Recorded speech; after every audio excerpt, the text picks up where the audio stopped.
ओम जय श्री गणेशाय नमः। प्राचीन काल में किसी नगर में एक साहूकार रहता था। उसके 7 लड़के थे।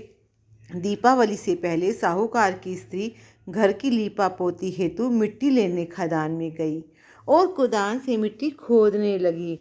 देवयोग से उसी तरह का एक सेहे की माद थी। सहसा उस स्त्री के हाथ से कुदाल बच्चों को लग गई, जिससे सेहे का बच्चा मर गया। उसने हाथ से हुई हत्या को लेकर साहूकार की पत्नी को बहुत दुख हुआ, परंतु अब क्या हो सकता था। वह शोकाकुल पश्चाताप करती हुई अपने घर लौट आई। कुछ दिनों बाद उसके बेटे का निधन हो गया। फिर अकस्मात दूसरा, तीसरा और इस प्रकार वर्ष भर में उसके सभी बेटे मर गए। महिला अत्यंत व्यथित हो करने लगी, बहुत रोने लगी। एक दिन उसने अपने आसपास की महिलाओं को विलाप करते हुए बताया कि उसने जानबूझकर कभी कोई पाप नहीं किया है। हाँ, एक बार खदान से मिट्टी खोदते हुए अनजाने में उसके हाथों एक सेहे के बच्चों की हत्या अवश्य हुई है और तत्पश्चात उसके 7 पुत्रों की मृत्यु हो गई। यह सुन पास पड़ोस की वृद्ध औरतों ने साहूकार की पत्नी को दिलासा देते हुए कहा कि यह बात बताकर तुमने जो पश्चाताप किया है उससे तुम्हारा आधा पाप नष्ट हो गया है।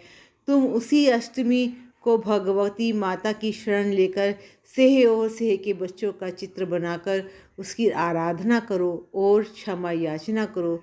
ईश्वर की कृपा से तुम्हारा पाप धुल जाएगा।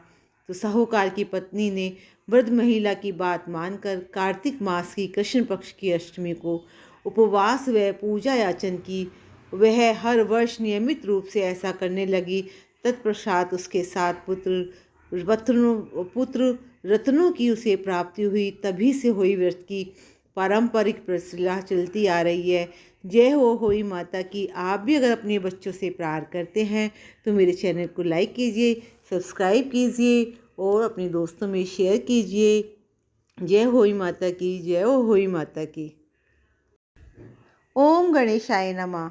बहुत समय पहले झांसी के निकट एक नगर में चंद्रभार नामक साहूकार रहता था। उसकी पत्नी चंद्रिका बहुत ही सुंदर, सर्वगुण संपन्न, सती, साध्वी, शीलवंत, चरित्रवान और बुद्धिमान थी। उसके कई पुत्र पुत्रियां थीं, परंतु वे सभी बाल्यावस्था में ही परलोक सिधार चुके थे। दोनों पति पत्नी संतान न होने से व्यथित रहते थे। वे दोनों प्रतिदिन मन में सोचते कि हमारे मर जाने के बाद इस अपार धन संपदा को कौन संभालेगा। एक बार उन दोनों ने निश्चय किया कि वनवास लेकर शेष जीवन प्रभु भक्ति में व्यतीत करें। इस प्रकार वे दोनों अपना घर बार त्याग कर वन की ओर चल दिए। रास्ते में जब थक जाते तो रुक कर थोड़ा विश्राम कर लेते और फिर चल पड़ते। इस प्रकार धीरे धीरे वे बद्रिका आश्रम के निकट शीतल कुंड जा पहुँचे। वहाँ पहुंचकर दोनों ने निराहार रहकर प्राण त्यागने का निश्चय कर लिया। इस प्रकार निराहार व निर्जन रहते हुए उन्हें 7 दिन हो गए तो आकाशवाणी हुई कि तुम दोनों प्राणी अपने प्राण मत त्यागो। यह सब दुख तुम्हें तुम्हारे पूर्व पापों के कारण भोगना पड़ा है। यदि तुम्हारी पत्नी कार्तिक मास के कृष्ण पक्ष में आने वाली अहोई अष्टमी का व्रत और पूजन करे तो अहोई देवी प्रसन्न होकर साक्षात दर्शन देंगी। तुम उससे दीर्घायु पुत्रों का वरदान मांग लेना। व्रत के दिन तुम राधा कुंड में स्नान करना।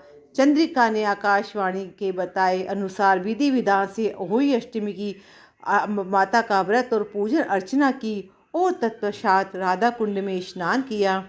जब वे स्नान इत्यादि के बाद घर पहुँचे तो उस दाम्पत्य को अहोई माता ने साक्षात दर्शन देकर वर मांगने को कहा। तो साहूकार दंपति ने हाथ जोड़कर कहा, हमारे बच्चे कम आयु में ही परलोक सिधार जाते हैं, आप हमें बच्चों की दीर्घ आयु का वरदान दें। तत्पश्चात कहकर होई माता अंतर ध्यान हो गई। कुछ समय के बाद साहूकार दंपति को दीर्घायु पुत्रों की प्राप्ति हुई और वे सुख पूर्वक अपना गृहस्थ जीवन व्यतीत करने लगे। जय हो होई माता की।